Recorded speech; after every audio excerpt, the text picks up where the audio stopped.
mameniru fa mafiangamba raniainanao ketraketraky izao tontolo iza.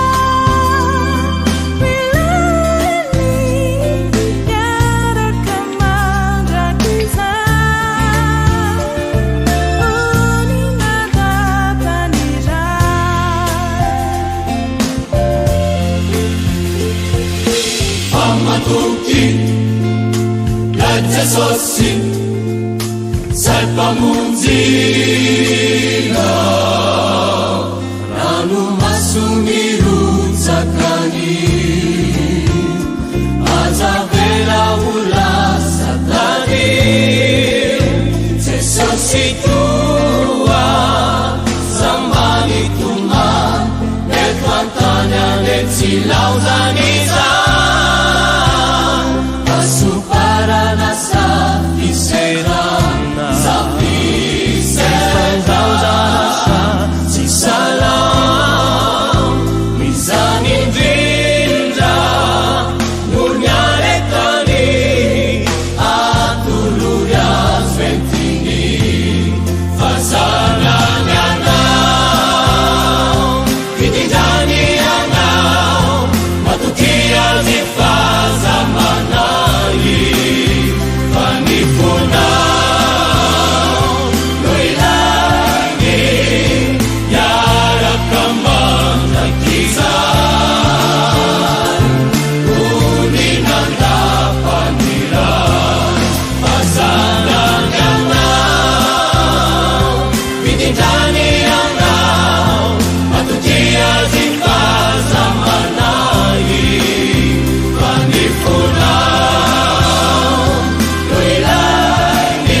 Izahay ande atu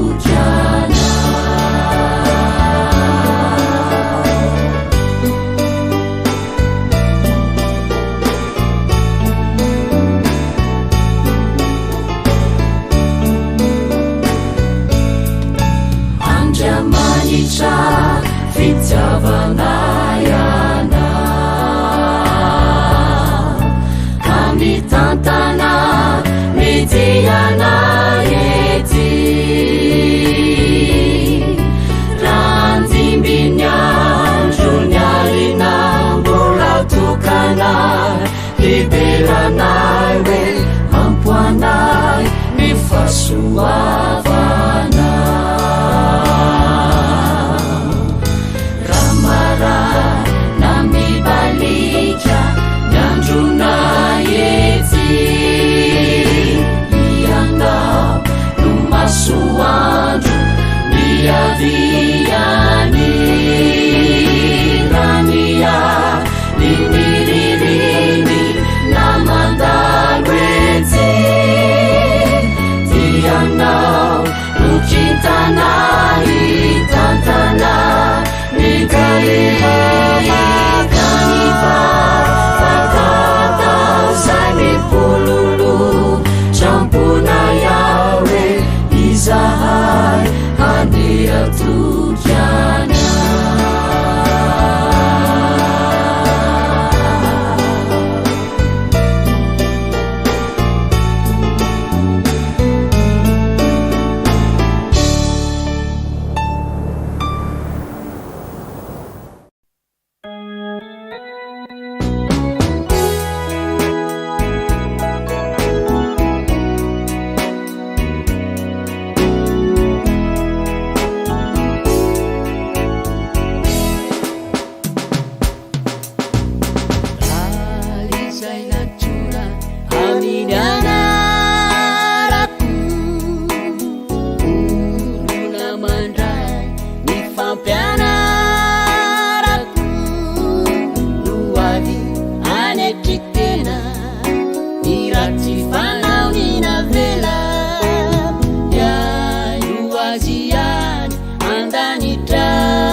Jesu tumpo manakely izy tsy amela irery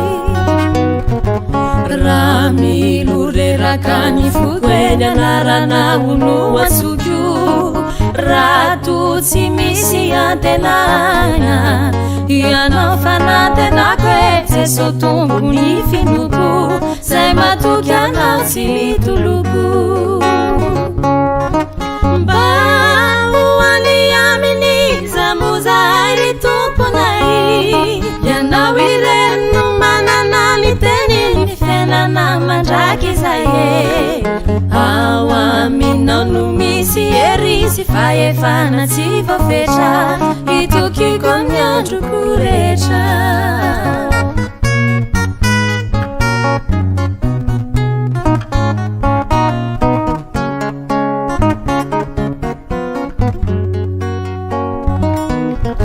raha mitady animbanay oara fahavalo ara-panay ny fonay de matoky anao tsy atahotra tsy ananay aye Jesu tomponay mahery izy tsy amelanay irery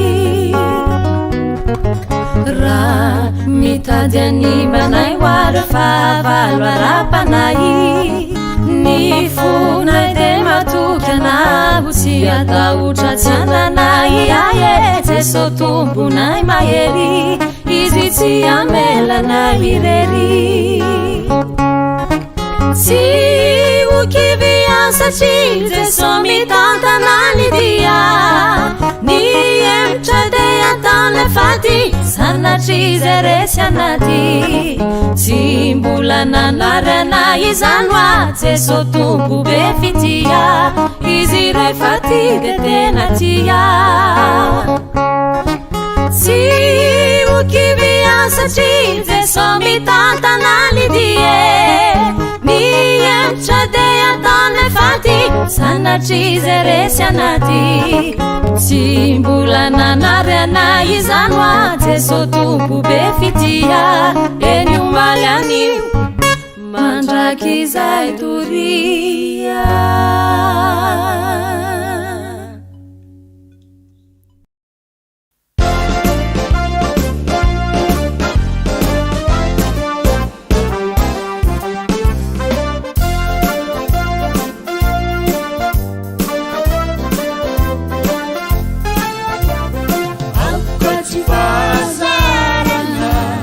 itirana fiangonana aoka tsy fahazarana ilanjana baiboly aoka tsy fahazarana itirana fiangonana aoka tsy fahazarana ilanjana baiboly ufawaruri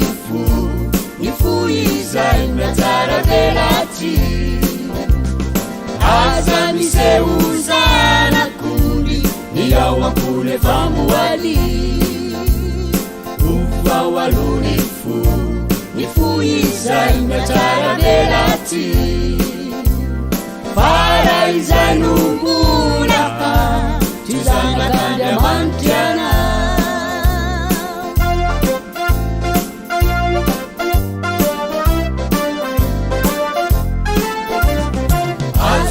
fanafenana toetraratsy andavanandro ny fitoranao baiboly rehefa tonga ny alahady asa tao fanafenana toetraratsy andavanandro ny fitoranao baiboly rehefa tonga ny alahady ufawaluifu ny fo izay mianjara velaty aza miseuzanakony ny ao ampony famboaly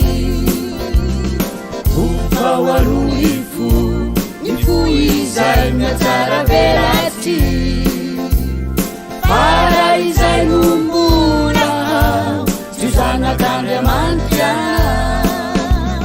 fara izay nombona tsy zanaka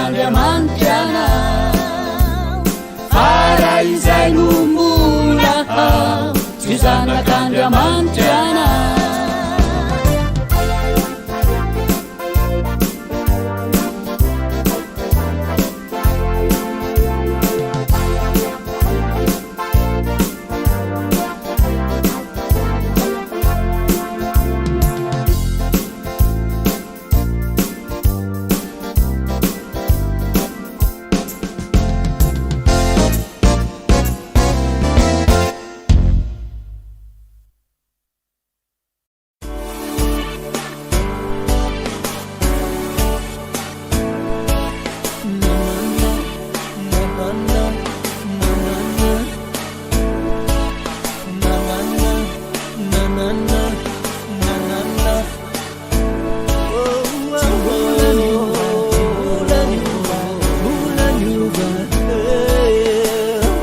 fiainanay memapy tsisy ny vola hoa miareraky izahay fa mitombo foana ny olana be dibe no milaza hoe mahaiza mionona fefisa itsika mianaka avekeo izay no latra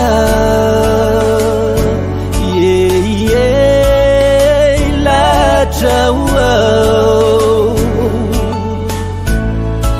fantatro fa misy ny fiovana tsara koko izany indrindrany no antony vavako izany indrindra no antony vavako izany indrindra raha efalio ianao laza hoe ampizay ny zava-drehetra tsy maintsy miova fa ny andriamany atsika tsy mbola miova fitiavany atsika tsy mbola miova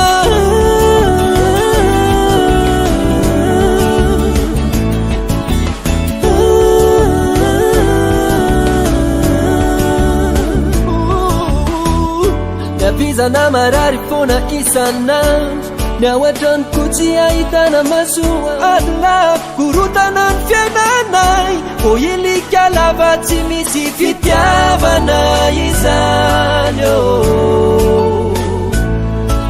fitiavana izany fantaro fa misy ny fiovana tsara koko izany indrindrany no antony vavako izany indrindra no antony vavako izany indrindra raha efalio ianao laza hoe ampizay ny zava-drehetra tsy maintsy miova fa ny andriamany atsika tsy mbola miova fitiavany atsika tsy mbola miova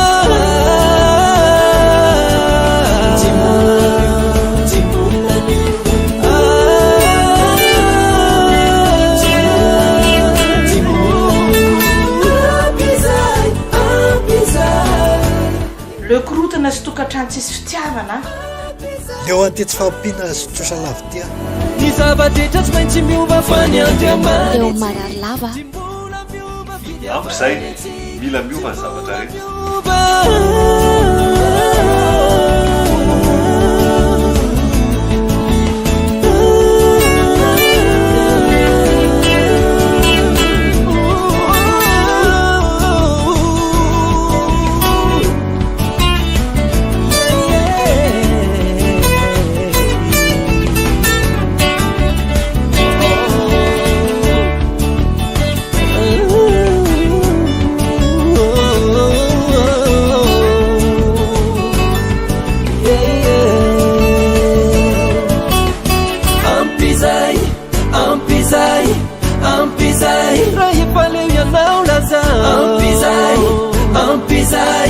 ampizay ataovy hoe ampizay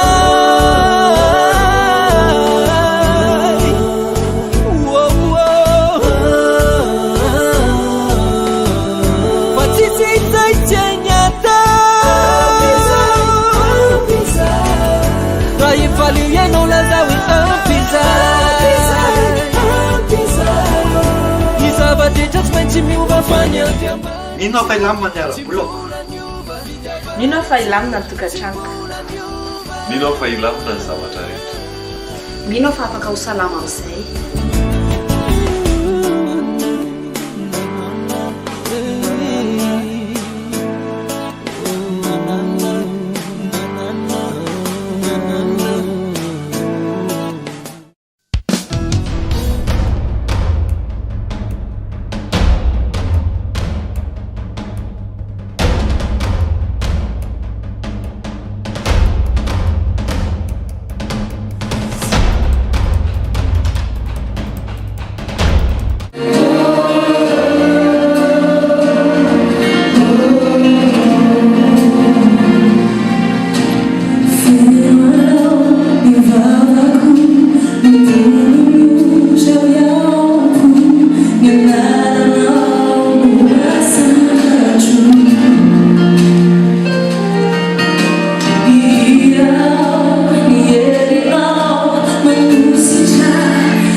Salut tout le monde, on vous donne rendez-vous ce samedi 9 mai à 17h, heure Paris, pour louer ensemble avec nous le Seigneur et s'encourager dans sa parole. Ce sera diffusé en direct live sur la page Facebook de Ikamas Fédéral. On vous dit donc à samedi et soyez bénis.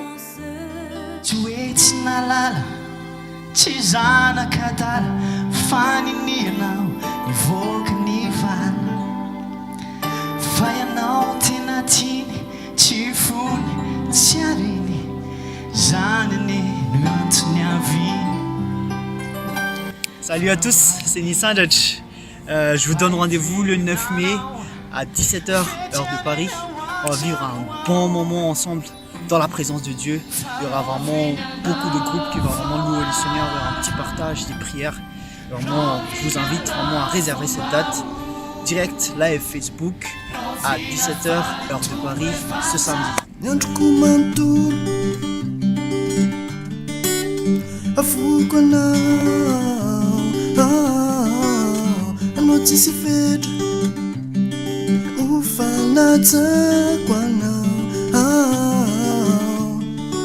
On vous donne rendez-vous le 9 mai pour un temps de louange, un temps d'adoration avec plusieurs groupes. Et vraiment, connectez-vous sur le Facebook Live de Ikamas Fédéral pour ce samedi. Soyez bénis.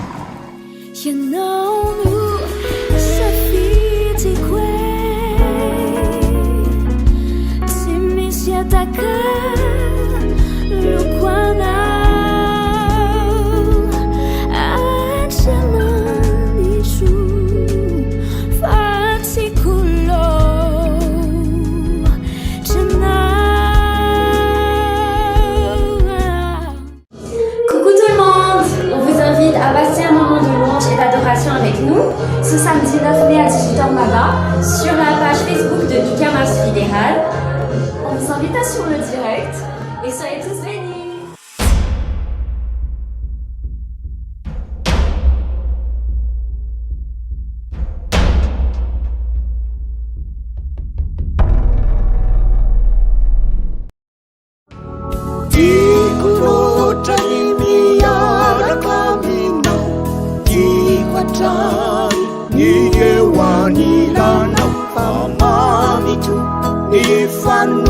Rafiki Isau siano mandraki zainuri Ila safidi mandramatire Kayaradi pamutizani ve Eni tukuye chekusi umeku Favatukaku wanao ifyainaku Safidi mandramatire Kayaradi pamutizani ve Eni tukuye chekusi umeku Favatukaku wanao ifyainaku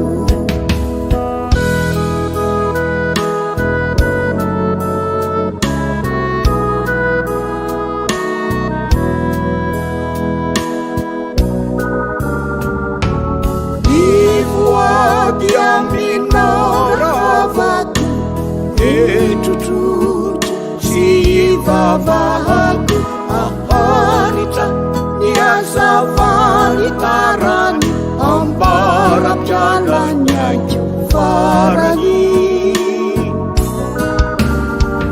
Ila safidi mandramatire Kayaradi pamutizani ve Eni tukulana jusia taitu Favatukaku wanao nifyainaku Ila safidi mandramatire Kayaradi pamutizani ve Eni tukulana jusia taitu Favatukaku wanao nifyainaku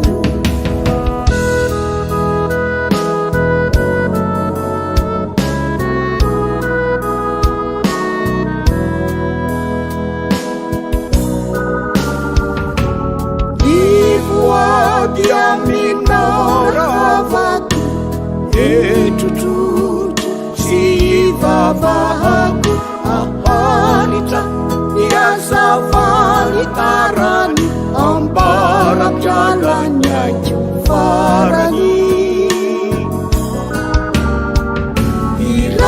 safidy mandramaty re ka iaraky mamotsy zany ve eny tokolanaiko sy adraiko avoatokako hoanao ny fiainako ilay safidy mandramaty re ka iaraky mamotsy zany ve eny tokolanaiko sy adraiko avoatokako hoanao ny fiainako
Tsy malalaka mety isalasa nao maloka mangina nao feno fifaline ekeko tompo izay hitondranao ay tsy amezantsiny anao Ratsometsayatao Tuko eke Ni fitondranao Fatsarianao Marina ni fitondranao Sini fandaminanao Fiza unukeli finuna Kamana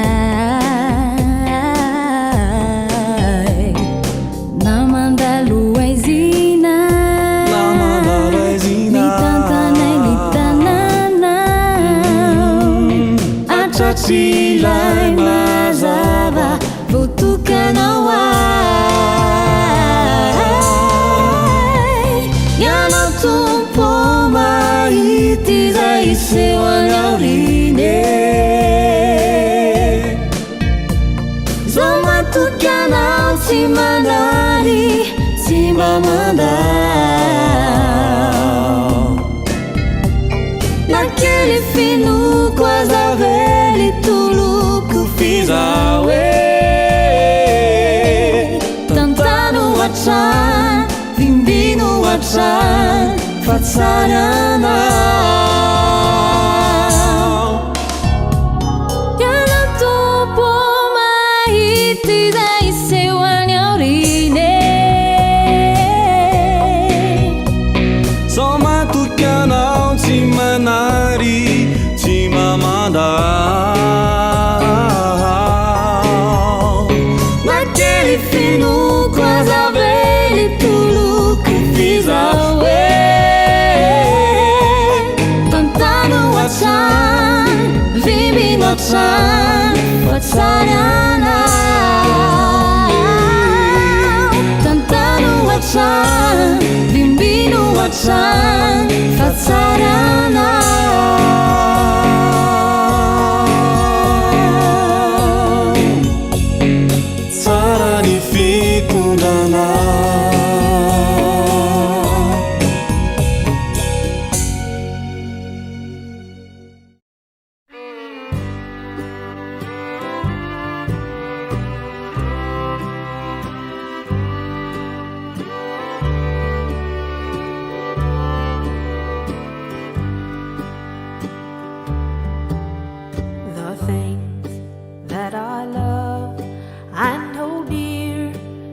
my heart are just borrowed, they're not mine at all.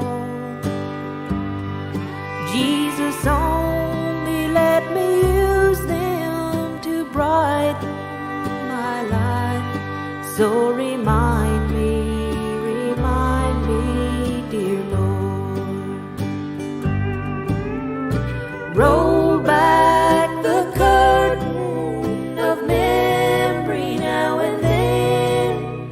Show me where you brought me from and where I could have been. Just remember, I'm a human and humans forget.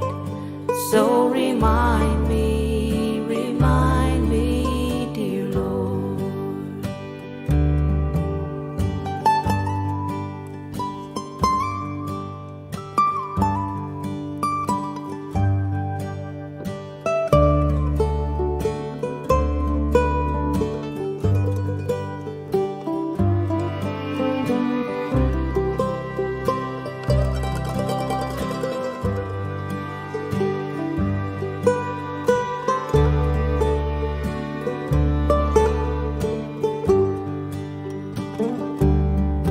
Nothing good have I done to deserve God's own Son. I'm not worthy of the scars in His hands.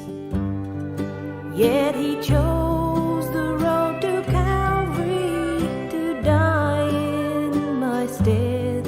Why He loved me, I can't understand. Roll back the curtain of memory now and then. Show me where you brought me from and where I could have been. Just remember, I'm a human and humans forget. So remind me, dear Lord.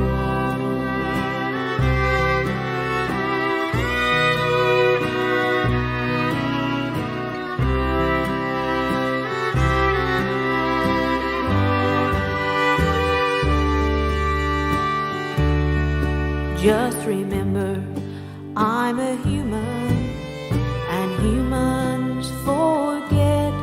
So remind me, dear Lord.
Salut tout le monde, on vous donne rendez-vous ce samedi 9 mai à 17h, heure Paris, pour louer ensemble avec nous le Seigneur et s'encourager dans sa parole. Ce sera diffusé en direct live sur la page Facebook de Ikamas Fédéral. On vous dit donc à samedi et soyez bénis.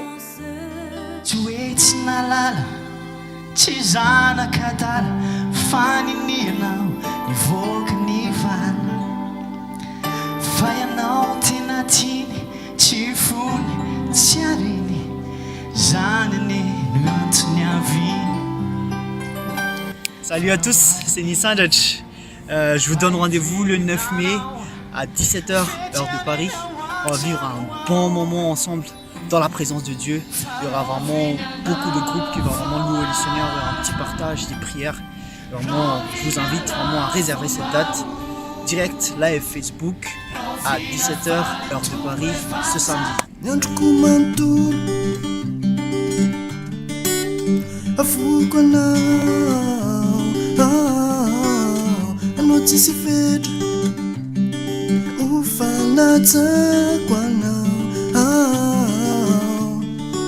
On vous donne rendez-vous le 9 mai pour un temps de louange, un temps d'adoration avec plusieurs groupes. Et vraiment, connectez-vous sur le Facebook Live de Ikamafs Fideran pour ce samedi.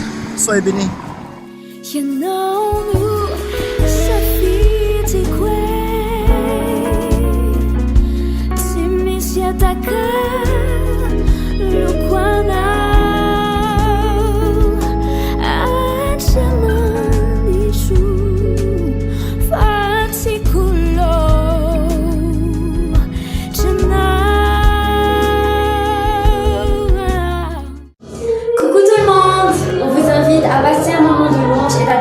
avec nous ce samedi 9 mai à 18h là-bas sur la page Facebook de Ducamas Fédéral. On vous invite à suivre le direct et soyez tous bénis.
Faly miarabantsika rehetra dia faly ny fampizaran'ny ten'Andriamanitra amintsika. Milohan'ny zavatra rehetra dia hivavaka isika. Raha eo misaotra anao izahay noho ny tombontsoa omenao anay ahafahanay mianatra amin'ny teninao amin'ity anio ity. Da io izany mba hitondra soa ny fanahinay tsirairay avy amin'ny anaran'i Jesosy Kristy. Amen. Androany isika dia hianatra mahakasika ny fitiavan'Andriamanitra. Indin-tsoratra masina ho raisintsika ao anatin'izay dia arak'izay voasoratra ao amin'ny Jaona 7:7 andininy fa 40 izay andin-tsoratra masina efa fantatrisika tsara. Jaona 7:7 andininy fa 40 vakiana amin'ny anaran'i Jesosy. Fa toy izao no nitiavan'Andriamanitra izao tontolo izao, nomeny ny zanan'ilay tokana mba tsy ho very izay rehetra mino azy fa hanana fiainana mandrakizay. Ao anatin'izany ten'Andriamanitra izany dia voalaza eto fa notiavin'Andriamanitra izao tontolo izao. Izany hoe izao tontolo izao tsy misy fanavahana, tsy misy sokajin'olona manokana, tsy misy saranga manokana, fa tian'Andriamanitra izao tontolo izao. Izany hoe na izaho na ianao dia samy tian'Andriamanitra avokoa isika rehetra. Entin'Andriamanitra nanehoana an'izay fitiavana izay dia nomeny ny zanan'ilay tokana. Rehefa naneho ny fitiavany an'izao tontolo izao Andriamanitra dia tsy naniraka anjely izy, tsy ny anjely Gabriela no nirahany, ny anjely Mikaela na anankiray tamin'ny mpanompony, fa nitodika tany amin'ny Jesosy izy dia ilay zanan'ilay tokana no nirahiny mba ho famonjenantsika. Rehefa nanaiky ny famitahany devoly tany am-pendohany Adamaseva dia lasa tafiditra tao amin'ny zanak'olombelona ny fahotana. Izany hoe lasa Satana no nanapaka ny zanak'olombelona. Nanomboka teo dia lasa tafiditra ny aretina, lasa tafiditra ny alahelo, lasa tafiditra ny fahasahiranana, lasa tafasaraka tamin'Andriamanitra isika ary dia tafiditra ihany koa teo amin'ny fiainan'ny zanak'olombelona ny fahafatesana. Na dia teo aza nefa izay programan'ny Satana, tetika Satana namotehana antsika zanak'olombelona izay noho ny fitiavan'Andriamanitra antsika dia nitady hevitra izy mba hanafahana antsika. Dia ny zavatra nataony dia nomena ny zanan'ilay tokana.